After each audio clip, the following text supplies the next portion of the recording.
Hello again and welcome to the Orwell Astronomical Society podcast for October 2018. Well, here we are in October and the nights are visibly drawing in. Indeed, don't forget to move your clocks back 1 hour at the end of the month. First this month, the lunar information. The full moon on the 24th is termed the Hunter's Moon, and the new moon occurs 2 weeks earlier on the 9th. There are 3 pleasing close approaches to the moon with some planets this month. Jupiter on the 11th around 6:30 p.m, low in the southwest horizon. Saturn on the 14th around 7 p.m, low in the south-southwest horizon. And finally Mars on the 18th at around 7 p.m. in the south-southeast. So here are the individual planet details. Mercury, very difficult to see as it sets very soon after the Sun, but if you are determined, it will be best at the end of the month.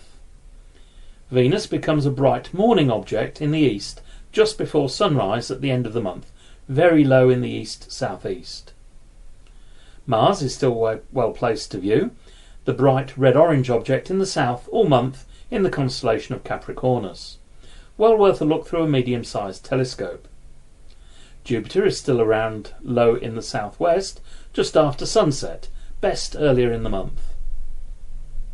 Saturn is visible in the evening at the beginning of the month around 8:30 p.m. in the south-southwest, in Sagittarius. And as always, for the more adventurous amongst you, Uranus and Neptune are well placed to look out for the whole month.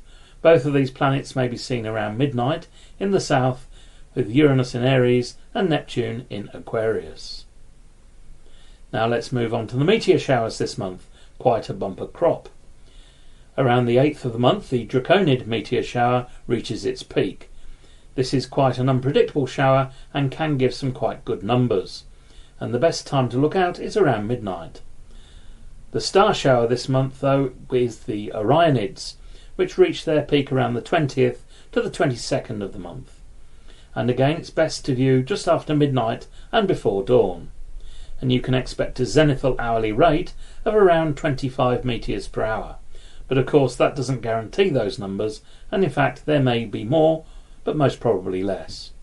And just for spoilers, at the end of the month, from about the 28th into November, there is the Taurid meteor swarm. And this particular shower is not very numerous and is associated with a short period comet Enki. October is still a good time for observing the Milky Way, as I talked about last month, as it is still almost directly overhead. How about looking at something a little further away than our own galaxy? Now is a good time to try and find one of our neighbouring galaxies, the Andromeda Galaxy, or Messier Catalogue number 31. The Andromeda Galaxy is a little larger than our own Milky Way galaxy and looks very similar in that it has a rather nice spiral structure. It can be found very close to the square of Pegasus and is placed reasonably well overhead in the late evening. Check online or in a star atlas to find its location. Bear in mind, however, that it is larger than you might think when you look at it, and it's best viewed through binoculars. The Andromeda Galaxy and the Milky Way Galaxy are actually rushing headlong towards each other, and in the next few million years, or next few billion years, they will interact and will most probably form one huge galaxy.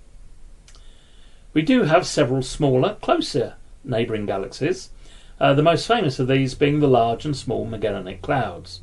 But as these are quite close to the South Celestial Pole, you have to travel to the Southern Hemisphere to be able to see them properly. I hope that this podcast has given you some ideas of what to look out for this month. There's plenty more out there to see, and I recommend that you look on the internet, astronomy magazines, or in an astronomy book or sky map to see what else is out there and where to look for it. And as always, another useful tool is the planisphere, which you can use to find out exactly what is overhead at any time and date of the year. And these are readily available from any good bookshop.